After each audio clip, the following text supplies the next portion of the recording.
believe nothing except that anything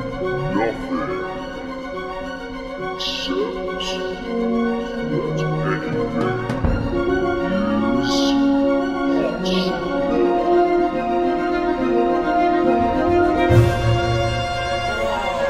Really? Alright, welcome back. Here we are again, your hosts, Lutch. And this is Conover. Welcome back to the AweReallyPod, people. We are here for our second quick snippet. Hopefully you have heard Lose Yourself, How Conscious Are You, which was our second full monthly episode.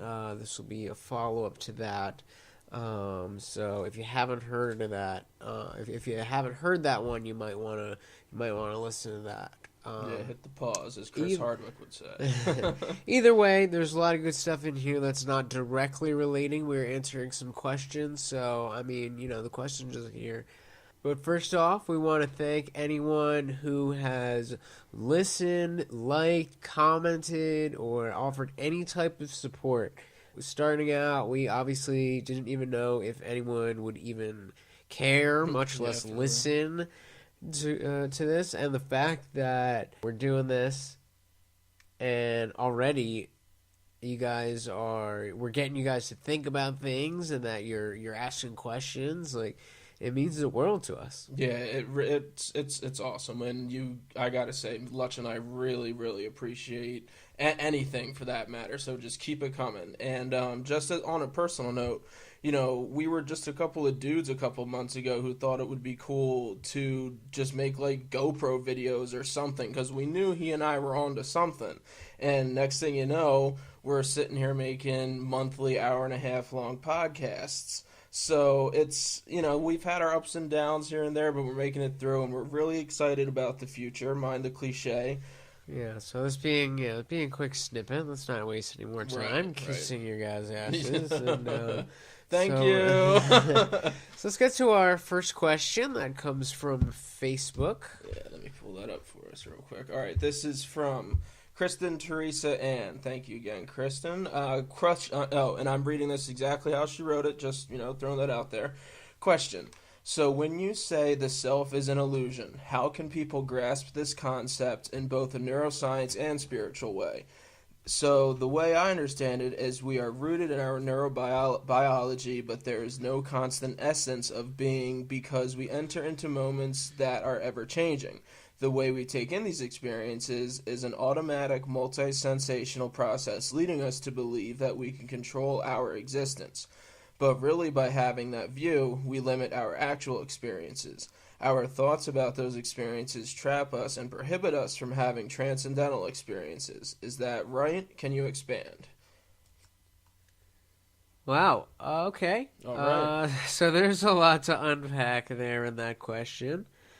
Basically, I think the heart of our question is that if we're subject to the information that comes in from our senses, our taste, or smell, touch, whatever, and this is what leads us to think that we are this unified self, this unified entity, whatever it is, or simply that each of us is, this unified thinker of thoughts in the first place.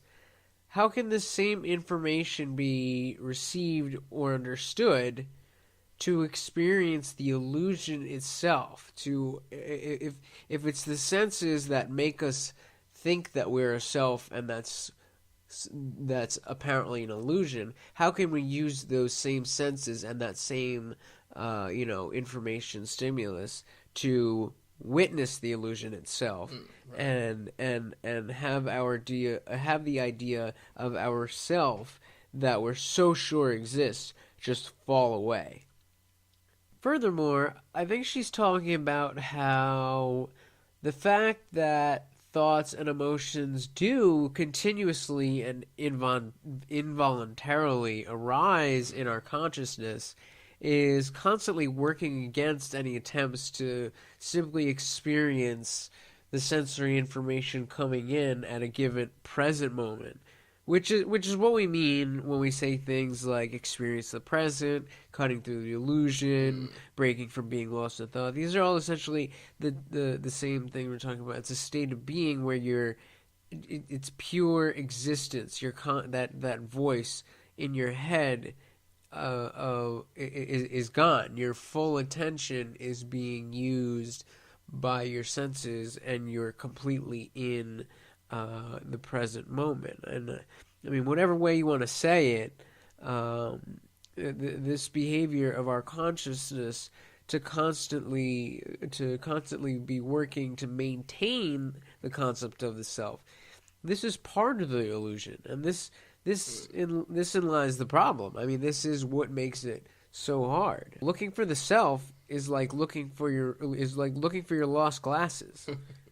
You use your eyes, which are in a lesser state because you don't have your glasses, combined with the other sensory information like feeling around or, unfortunately, maybe hearing them crunch under your foot or whatever, in order to get yourself where you're able to see properly. Or if you crunch them, you got to go to the eye doctor. But either way, you found your glasses and you're on your way.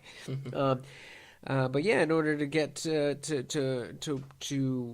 that state of being where you're trying to get yourself to be, and to connect the analogy, your mind, which keeps you lost in thought, can be used in a slightly different way, so that you can achieve a level of clarity. But first you have to accept that your original concept, like this concept of the self that you have, is not as it seems, much like how you have to accept that you can't trust what your eyes are showing you without your glasses on. So for me, the question is, how do we find our glasses? Are we to use and better apply our other senses to find the glasses? Obviously, finding one's glasses is much easier than locating the self or cutting the illusion of the self. But I guess it is a good analogy, because looking for your glasses, in doing so, you are using the other senses, like touching and feeling, like you said, or if you accidentally step on them, whatever. So in the same way we need to use the other senses to find our glasses, we need to recognize our thoughts, in this case, the other senses, to cut through the illusion, in this case, to find the glasses. Hopefully that came out as I meant it. Right. So, I mean, hey, let's just say you finally found your glasses and maybe you did cut through the illusion of the self for a second. But you know what? There are ways to do it. And that's where meditation comes in. And not even necessarily on a high level. I mean, we need to recognize each moment as immersively as possible. Yes, thoughts will intrude. You know, you'll find yourself saying, damn it, I was, quote, almost there. But the recognition alone that you were almost there is, for lack of a better word, there. Something as simple as just focusing on your breathing. I always defer to Sam Harris's guided meditation with these types of things, simply because I find his voice audibly pleasing, and dude knows a lot more than I do. And I mean, even if you're not necessarily trying to meditate, just a general mindfulness, going about your day, just paying attention to what's going on in your mind, like we said in the last episode. Just pay attention to how often that voice is in your head, and just be mindful, just be aware. Yeah, so, like I have here, for example, take something you enjoy doing, or you don't even have to be doing anything for that matter, but anyway, for sake of the argument, take something you like doing, like a hobby or just something you enjoy doing. For myself, I'll use fishing for an example. I can't wait to start fishing again this season, knowing what I've learned over the past summer. I think fishing is so fucking boring. Hey man, it works for me. Whatever works. So anyway, like feeling the fishing rod in my hand, feeling the fishing lure I'm using at the time, at the tip of the rod, right before I cast or whatever, all these things going on around me that are working in tandem to create that moment, which by nature is unfortunately already gone. So again, meditation, even if only going through your day or any given time for that matter, just focused on your breathing and all your senses, working to create that present moment would be a great way to just start cutting through the illusion of the self, if for nothing else. But I think, I've digressed enough there. And like I said, even if you're not there yet where you're, setting aside time to meditate just throughout your day, just noticing, these thoughts are in my head, it's separate, it feels like I'm a self, just noticing these things, that's where it starts. And I guarantee you, without doing anything outside of the things you already do, without thinking anything different than you already think, if you notice these things, you will just find more interest in them and want to explore it further. And once you do, it's just so nice, because then you do get that awesome moment of that one perfect cast, right, Lutch? Anyway, yes. All right. So anyway, just to bring it back to like the context of neuroscience and spirituality, like Kristen brought up.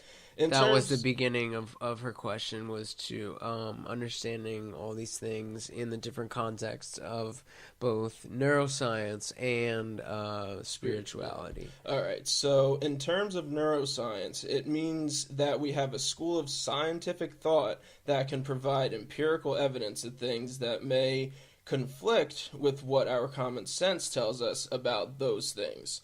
Take, for example, if one believes in God. Because they feel an amazing transcendental experience without needing to refute the existence of God, neuroscience can merely present evidence that the brain is capable of making you feel that way without any invocation of religious practice or anything that would defy the laws of physics, such as God changing someone's brain chemistry or something like that. And so that's the neuroscience side, to the best of my untrained abilities. So let's take it away for spirituality. And I mean, as far as spirituality, it's just heartwarming that we can be rational and skeptical human beings, but also have rich and deeply fulfilling sensory experiences and spiritual lives. It's not faith that you need for this at this point, because the things that invoke or elicit these states of being are empirically supported, and the fact that they're scientifically proven doesn't make them.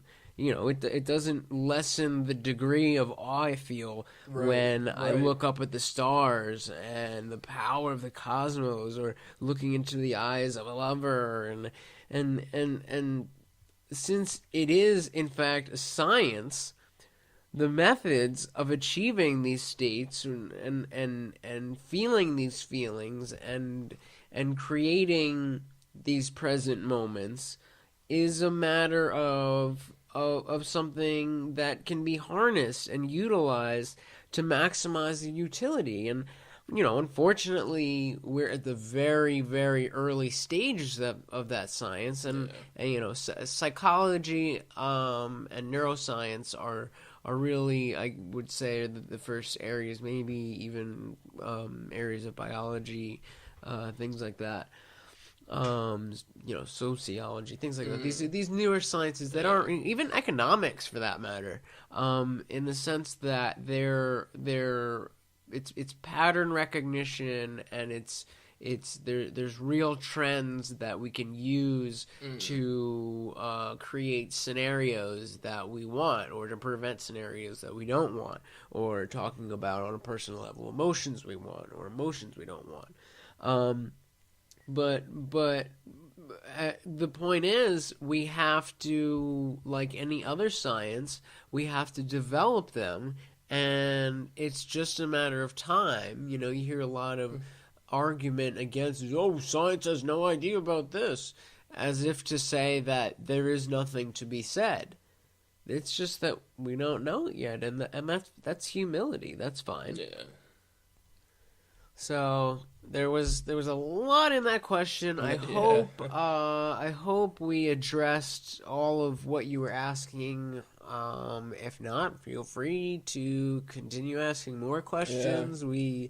That's I said, the whole point of this, really. Ask questions. we want to learn. You may have some stuff to teach us, whatever the case may be, keep it coming.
So let's go to the next question. I also believe this one was from Facebook. Yeah, this one's from Facebook as well. This comes from Yasmin Nicole on Facebook. Hey guys, just want to commend you. I think you are doing a great job. Hey, look at us. Thanks, Yasmin. Thanks, Yasmin. We appreciate that. Anyway, all right. Wanted to comment on and perhaps elaborate on your last post.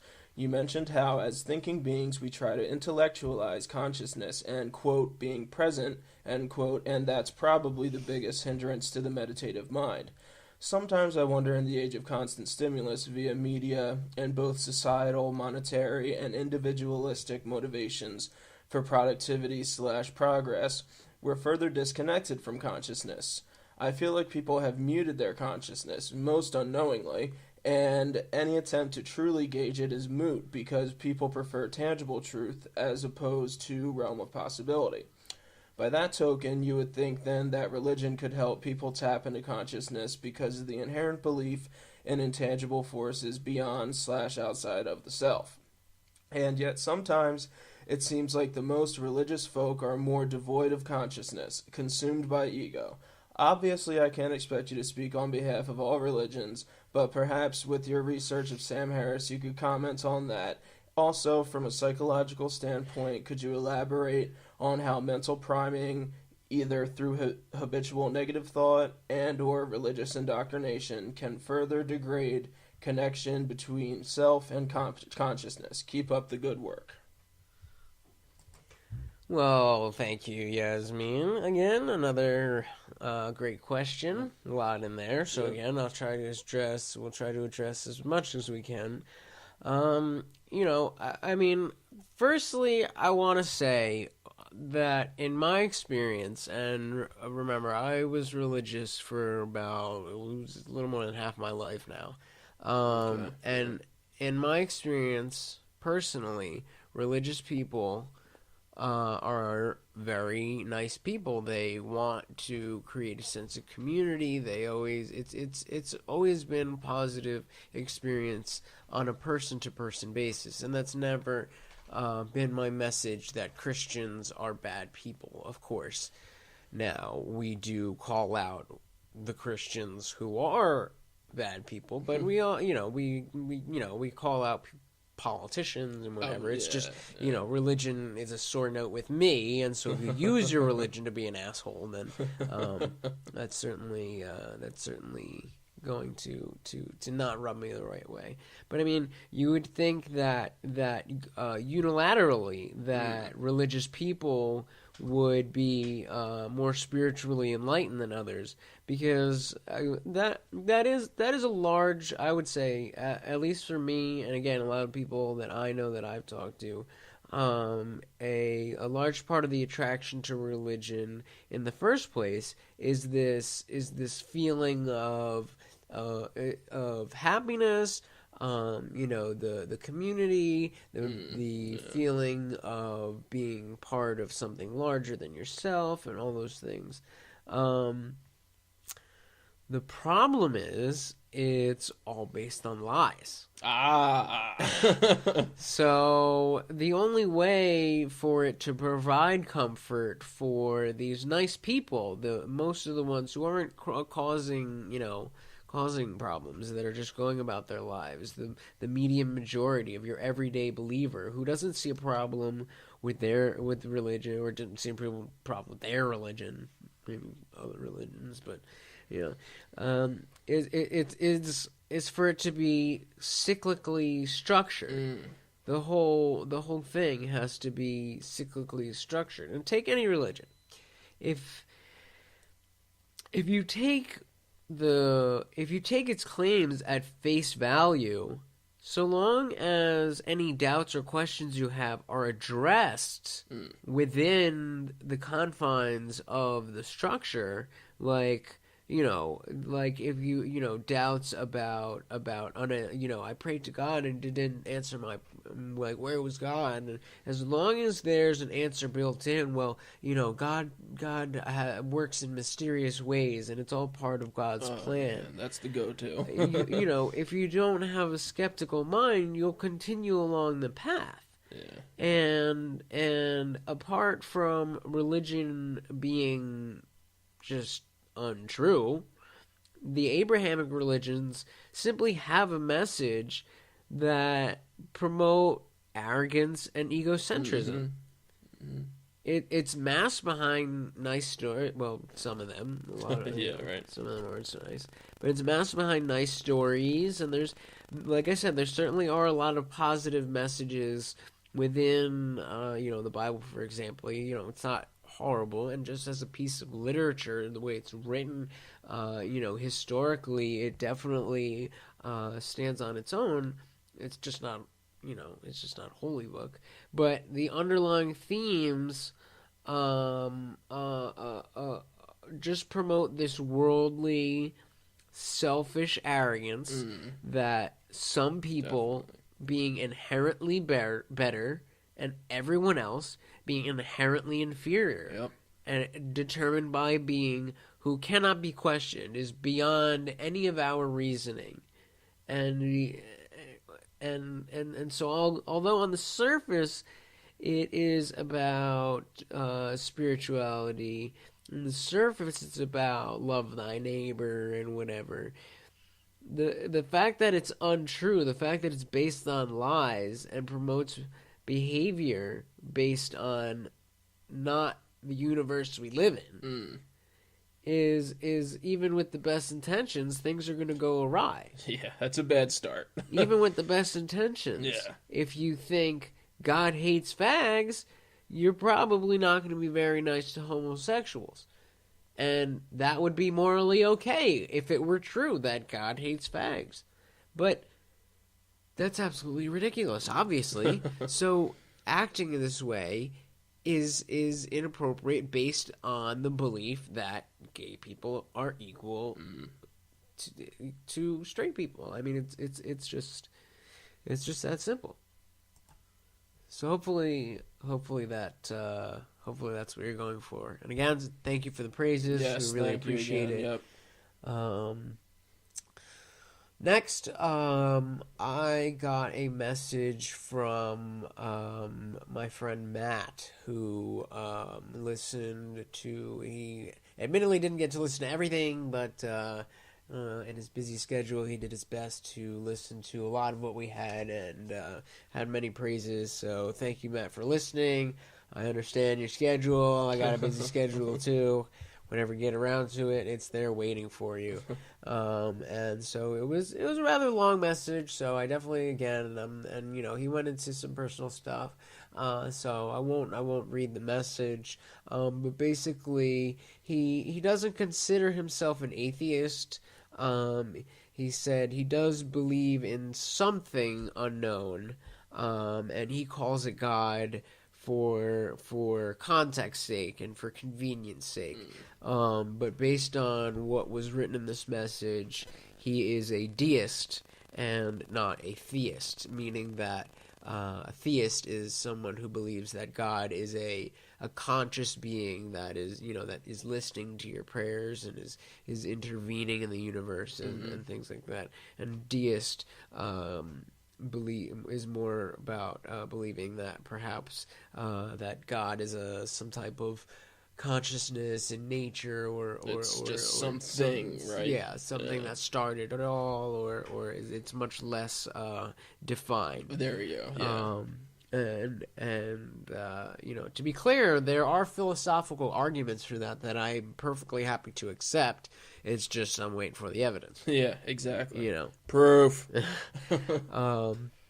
He also mentioned how he felt like as humans we're not alone in this, and that I think he meant more of like he felt that I don't want to say like guardian angel because that makes it sound goofy, but kind of just the way I understood it was more of like a collective consciousness. In a sense that we're all connected. That makes sense. But the big thing I want to address in what he said is he said it doesn't make sense to him that this all just happened, and I hear this all the time. Yeah.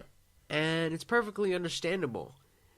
I mean, you know, it seems like The just happens thing, or just happened thing, is definitely something we could spend a lot of time on, and maybe we will in a future episode or something like that. But you actually brought it up before. It's funny how you say the words "just happened."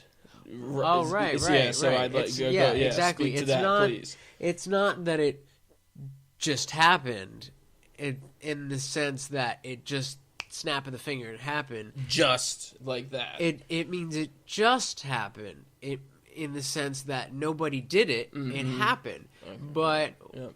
you know, we're humans, and the human mind is based on a certain, you know, it was evolved to understand things size-wise and to survive in the jungle and escape lions and things of medium size, not understand the really, really small things like quantum physics and particles and things like that, or the really, really large, like, you know, light years and the magnitude of these things.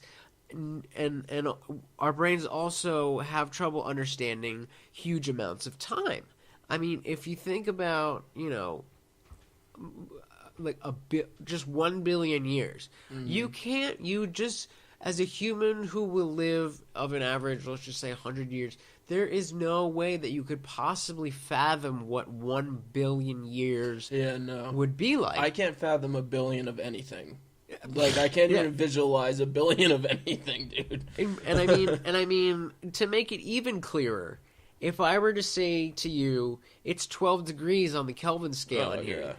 No idea. That means absolutely nothing to you. Nope. It's an accurate, it's a measurement, it's a number. Yep. And you can make all sorts of conclusions based on the scientifically accurate 12-degree Kelvin scale, but that doesn't mean anything to you. So you have to understand that your brain doesn't have a reference for the magnitude of time that we're talking about. And actually, if you ever check out the season or the series on the Fox network starring Neil deGrasse Tyson, his Cosmos series, which is a shout out to Carl Sagan's series Cosmos. But he talks about the cosmic calendar, in which you know, present day would be the last minute 11:59 of December 31st, and the Big Bang would be New Year's January 1st, and so everything that happened in between, and you know, understanding it in that concept, and that, you know, everything that we ever imagine in the history of humanity happened in the last nanosecond. Yeah. On this cosmic calendar. Yeah. You know, it's just something that you have to realize, that just because it doesn't make sense to you, that's what's so awesome about it. That's not a reason to say it couldn't have happened. Like, that's why it fascinates me, and me as well. Okay, that it's something I can't even fathom yet. Dude. 14 billion years ago, there was stuff happening in the same space with these same atoms that I'm made of, that are traveling light years across the universe, and it's something that I never could actually fathom, but the concepts themselves are just, it leaves you breathless, and that's the awe of reality. There's reality.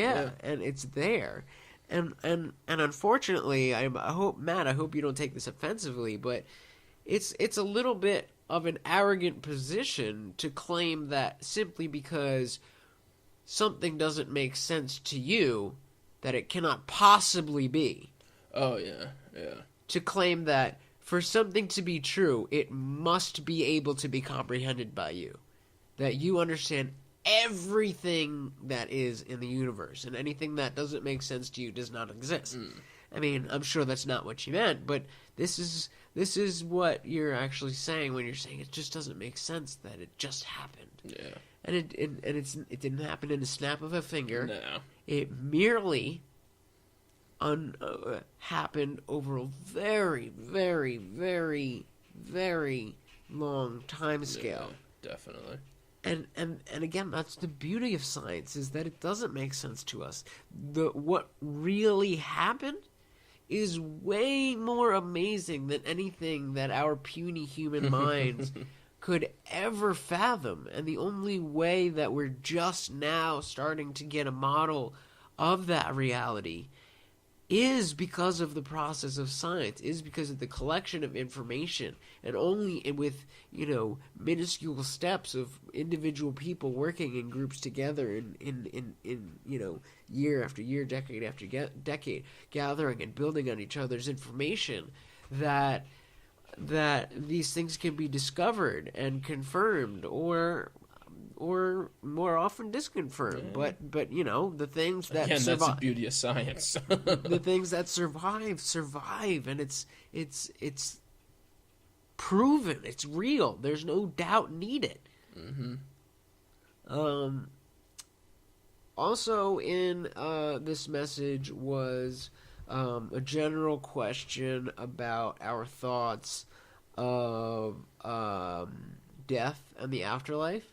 And I think, we did pretty much directly address this in Lose Yourself. It was Lose Yourself. But again, just to reiterate, because again, aside from the spirituality factor being a big part of the attraction of religion, the fear of death is also an attraction to religion. Absolutely. You get promised that when you die, you actually live forever in paradise, and well, that sounds pretty good. It sounds awesome. But I mean, again, that's where I still say I want the proof, man. I'll probably never get that proof, because that takes somebody dying, and in my opinion, I think I said it on Lose Yourself. When we die, it's just lights out. That's just my own honest opinion. Being an atheist aside, I just think it's death, lights out. There's no afterlife. I'm not going anywhere. And unfortunately, that's not necessarily that comforting, and it's not of comforting, all the amazing great things about reality, that's one of the scarier parts of it, that it's going to end. But again, that makes it all the more beautiful that for just a mere 100 years, you made me feel a little you're better. here. Yeah. And you can experience this, and you can think about all these things that are happening, that 14 billion years rocks have just been flying through space, and gases exploding and stars and all this stuff, and you're here, you're alive, and you're part of an evolutionary process where molecules are creating these complex things where you can actually be aware of it happening, and you're listening to these words right now. Touche, salesman. Touche. I mean, what more do you need? What more do you need? There's nothing in any holy book that could be more amazing with that. And, I think with that, we are going to sign off. Thanks for listening, as always. Yes, we cannot thank you enough. We are absolutely loving it. Please go follow us on Twitter, on Facebook, on everything. We're at AweReallyDudes. Go on Facebook, search AweReallyPodcast. Do a Google search of AweReally. And again, it's always with an AWE. That's the way to be. Believe nothing except that anything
But just in keeping with in line with everything we've said so far, Sam Harris conveniently released a new post on his podcast, Waking Up, which you absolutely should follow. It's here on SoundCloud, on iTunes, and you could get it on Audible.com, wherever. There's a lot of places.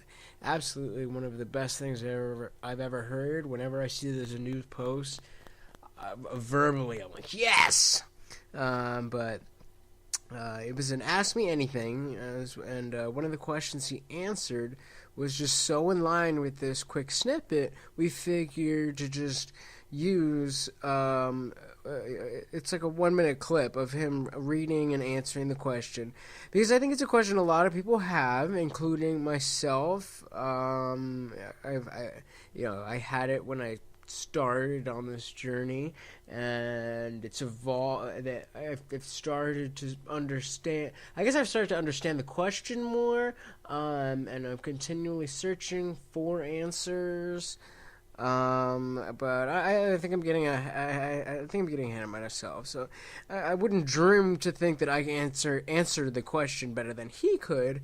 So let's just play the clip before we move on to our next question. I've read your book, Waking Up, and I've tried to follow your instructions on how to meditate, but I really cannot do it. I have a chattering mind that won't shut up, and I find it impossible to arrest my thought. I do not doubt that meditation would be good for me, and I dearly wish that I could experience its benefits, but I cannot do it. So my question is, do you think there are people in the world who cannot learn to meditate, just as there are tone-deaf people who cannot learn a musical instrument, and still others who will never learn to sing? Take someone like Christopher Hitchens. Did you ever discuss meditation with him? And if so, was he even teachable in this regard? My sense is that people who are drawn to meditation are neurologically inclined to such practices. By contrast, those conflicted and disputatious souls who are more inclined to find solace in literature never really master the art of meditation.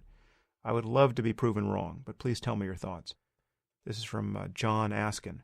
I don't think I ever spoke to Hitch about meditation, and I don't know that he ever tried it, so I don't know really anything on that topic.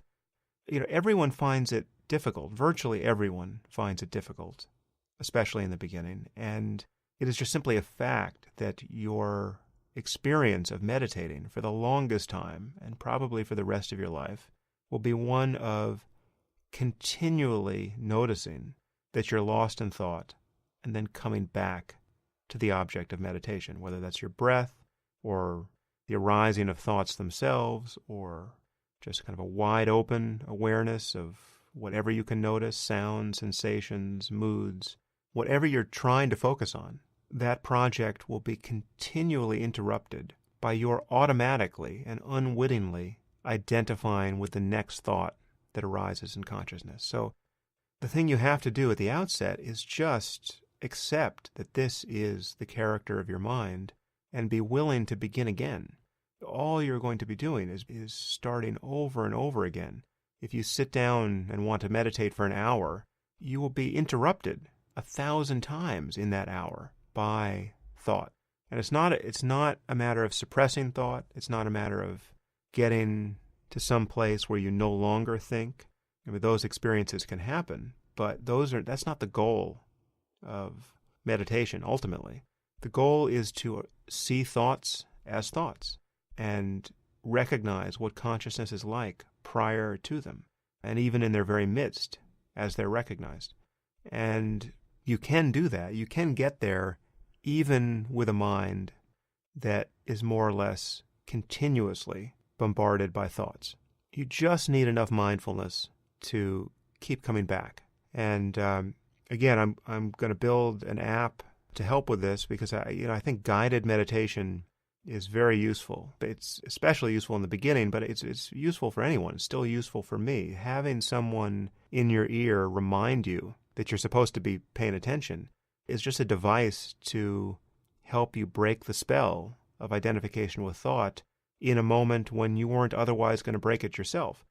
So it's a very useful thing to do, to listen to guided meditations. So I just thought that was almost peculiarly aligned with this quick snippet, so I just had to throw it in there. And he goes on to say that he has 2 of them on his Waking Up podcast that you can go on YouTube. There's apps, and they're not hard, it's not hard to find guided meditation. Google guided meditation, and you'll find tons and tons of stuff. He also mentions that even at his stage of, or like, we were saying how we're novice meditators, if you want to put it like that. Even somebody who's been doing this and dedicated a lot of time to this, even at his stage, he enjoys a guided meditation from time to time, as opposed to just any other form of meditation, just mere self-reflection and silence, whatever the case may be.